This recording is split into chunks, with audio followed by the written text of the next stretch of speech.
Hi friends, Cavin's கலாட்டா கிச்சனில் இன்றைக்கி வந்து ஈரல் கிரேவி பண்ண போகிறோம். அதுக்கு நம்ம 1/4 கிலோ ஈரல் வாங்கி நல்லா சுத்தம் பண்ணி மஞ்சத்தூள்லாம் போட்டு கழுவி வச்சுருக்கோம். நெக்ஸ்ட்டு எப்படி செய்யறதுன்னு பார்க்கலாம். அடுப்பு பற்ற வச்சாச்சு, கடாய் ஹீட் ஆகிடுச்சு, எண்ணெயை ஊற்றிக்கலாம்.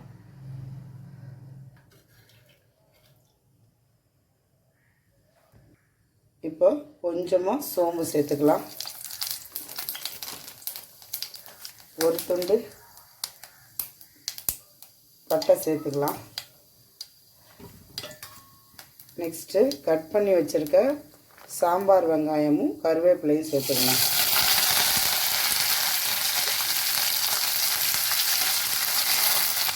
இப்போ கிரேவிக்கு தேவையான உப்பு வந்து வெங்காயம் வதங்கும் போதே போட்டுக்கலாம்.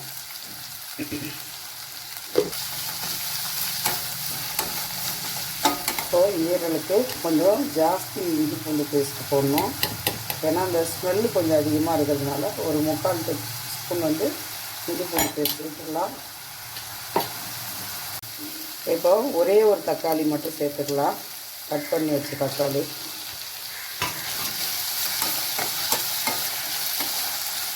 இந்த ஈரல் வந்து ப்ரெக்னெண்ட்டாக இருக்கிறவங்களுக்கு, சின்ன குழந்தைங்களுக்கு, ரத்த சோகை உள்ளவங்களாம் வாரத்தில் ஒரு நாள் கண்டிப்பாக சேர்த்துக்கலாம். அவ்வளவும் நல்லது. நான் செய்கிற மாதிரி செய்யுங்க, கண்டிப்பாக சாப்பிடாத குழந்தைங்க கூட நல்லா சாப்பிடுவாங்க. மஞ்சத்தூள் போட்டுக்கலாம், 1 டீஸ்பூன். இப்போது கட் பண்ணி நல்லா சுத்தம் பண்ணி வச்சுருக்கேன் ஈரல் சேர்த்துக்கலாம், ஆட்டு ஈரல்.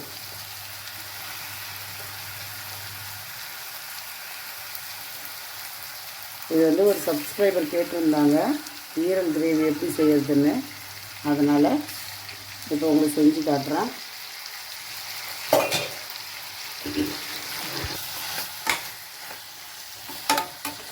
இப்போ நல்லா வதங்கி வரட்டும்.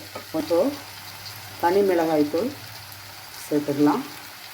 நெக்ஸ்ட்டு குழம்பு மிளகாய்த்தூள் ஒரு 1/2 ஸ்பூன் சேர்த்துக்கலாம்.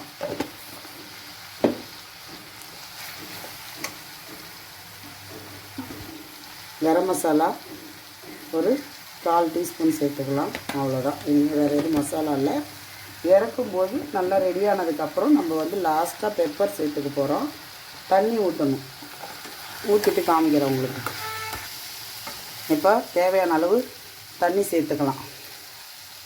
இது கொஞ்சம் நல்லா வேகணும், வெந்தால் தான் நல்லாயிருக்கும். உங்களுக்கு ஈஸியாக வேகிற மாதிரி இருக்கும், ஆனால் வேகாது. அதனால் தண்ணி ஊற்றி நம்ம மூடி போட்டுடலாம். மூடி போட்டுட்டு உங்களுக்கு கிரேவி ரெடி ஆனோடனே எப்படி இருக்குதுன்னு காமிக்கிறேன்.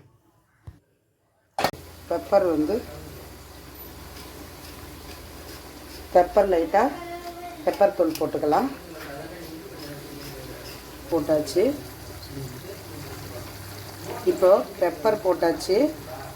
லாஸ்ட்டாக கொஞ்சமாக புதினா தழை போட்டுக்கலாம்.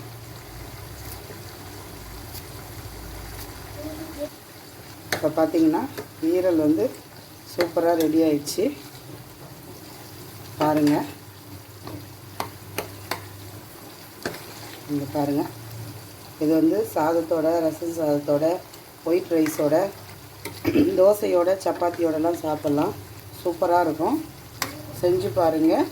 பிடிச்சிருந்தால் லைக் பண்ணுங்கள், ஷேர் பண்ணுங்கள். தேங்க்யூ.